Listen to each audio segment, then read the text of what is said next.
Dizunī Majikku World isn't just a game for children. Rather, it's for the children in all of us. This is the game for those of us who grew up in the golden age of Disney classic animation, for people who played Adventures in the Magic Kingdom as kids and lamented their inability to collect all of those magical keys. It's a game that at times might seem like it doesn't know exactly what it wants to be, yet manages to quite nearly excel at every genre it broaches. I suppose the most apt way to describe Dizunī Majikku World is to say that it's Animal Crossing with Disney characters, but that falls short.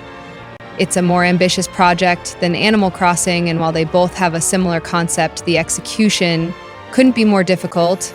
In each, you're gradually building up to full mastery of the game and access to everything, areas, characters, clothing, and furniture. Yet, where Animal Crossing can't truly be beaten without at least a year's worth of play, I could see a dedicated Dizunī Majikku World player perhaps unlocking everything within the span of a month.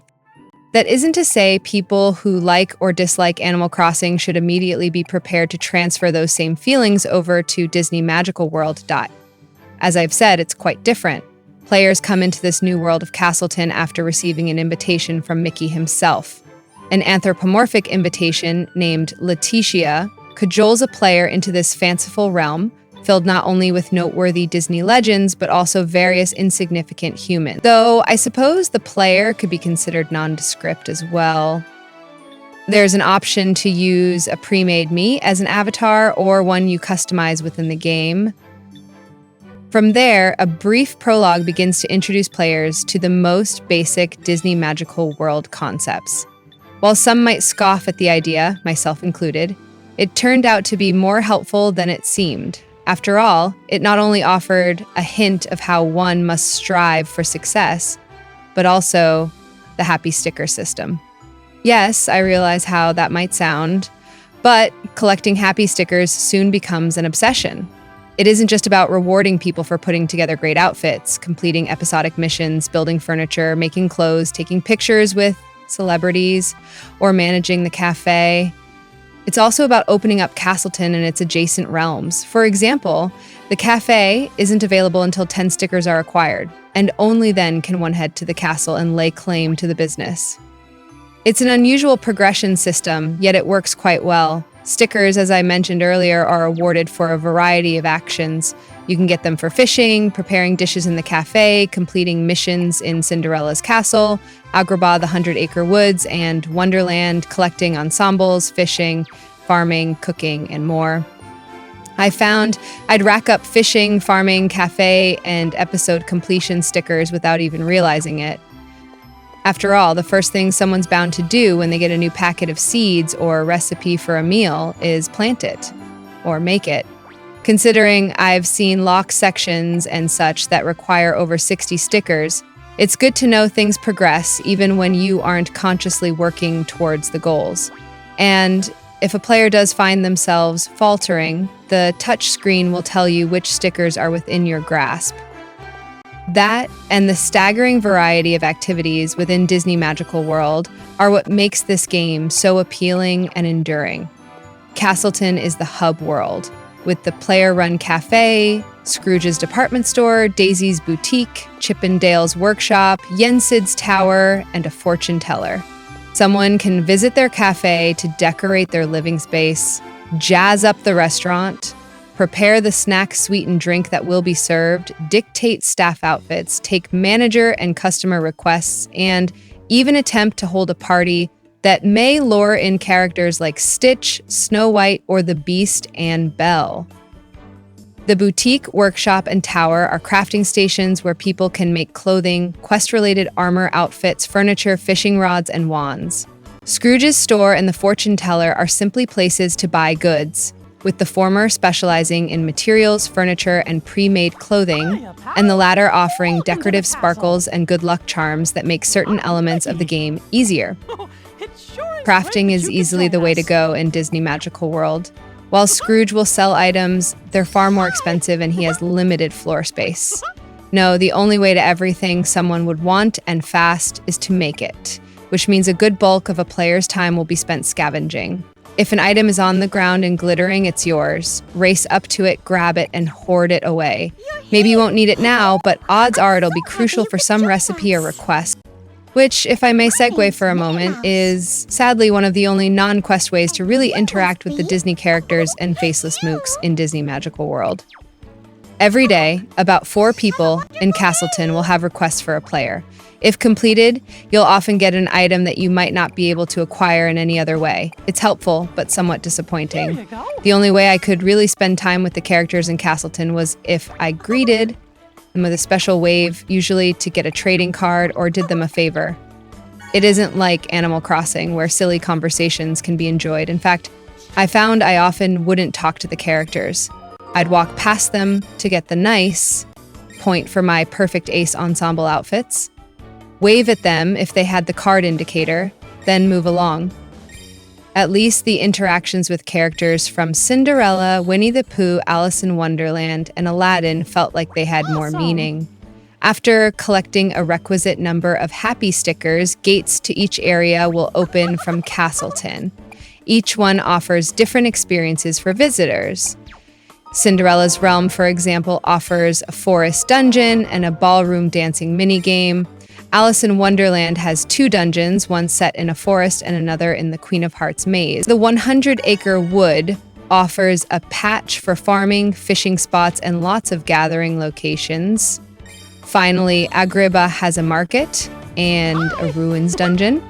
Yes, I said dungeons. I bet you didn't expect something akin to a Diablo-style adventuring experience in Disney Magical World, but there you go.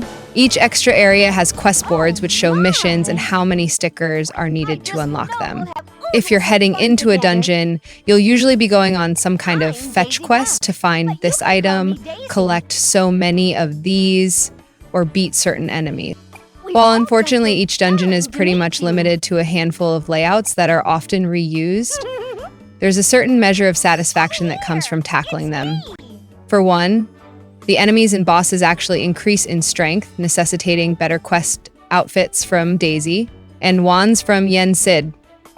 Also, the materials collected during each run vary, or there may be a fishing spot, making them prime places to grind for materials.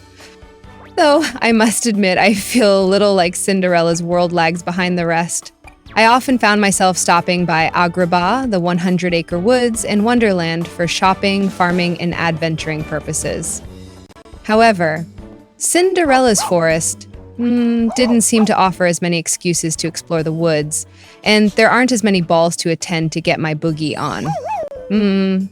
It felt like a tutorial realm to me, and practice for the other, more robust areas.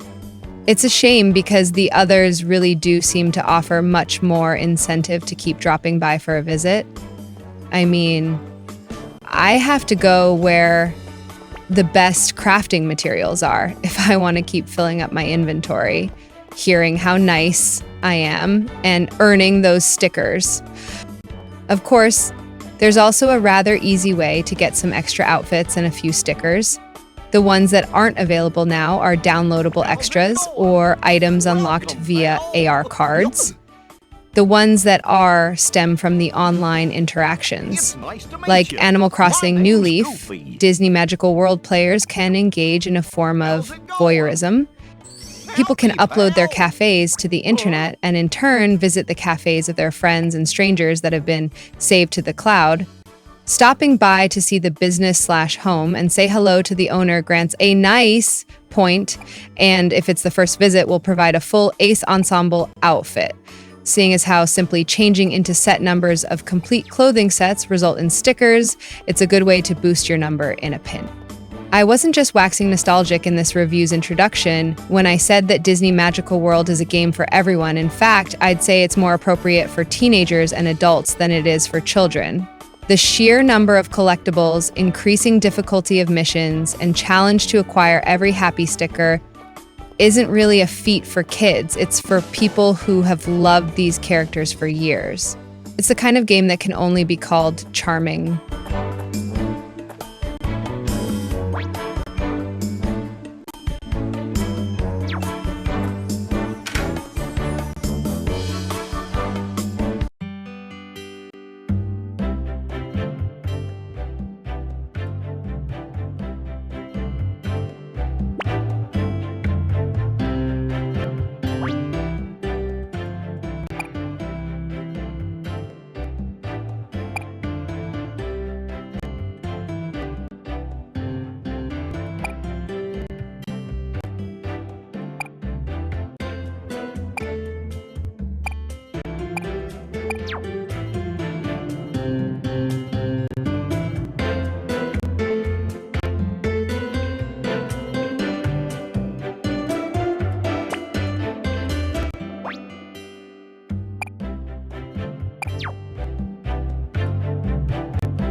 is Donald. You're gonna have a great time.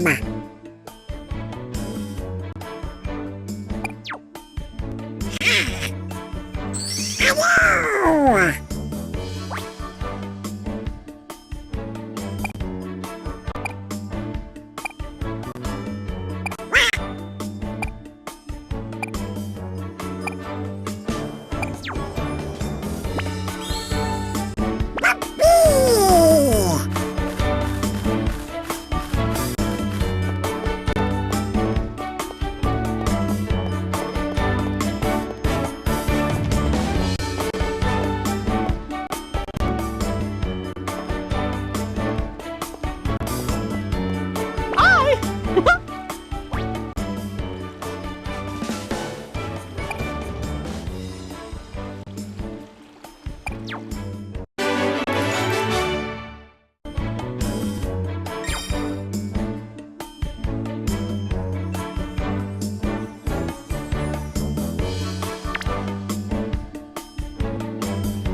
Awesome!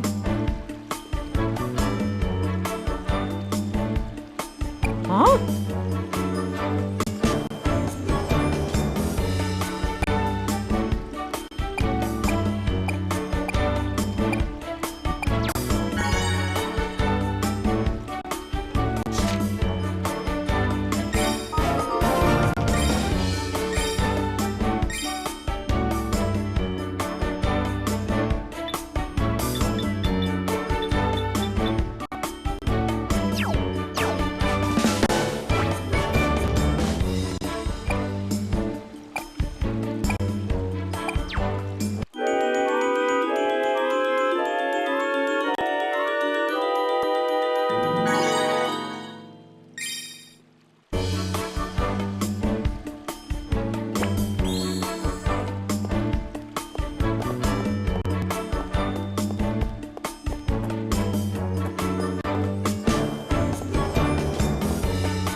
Hurry, we mustn't waste another minute.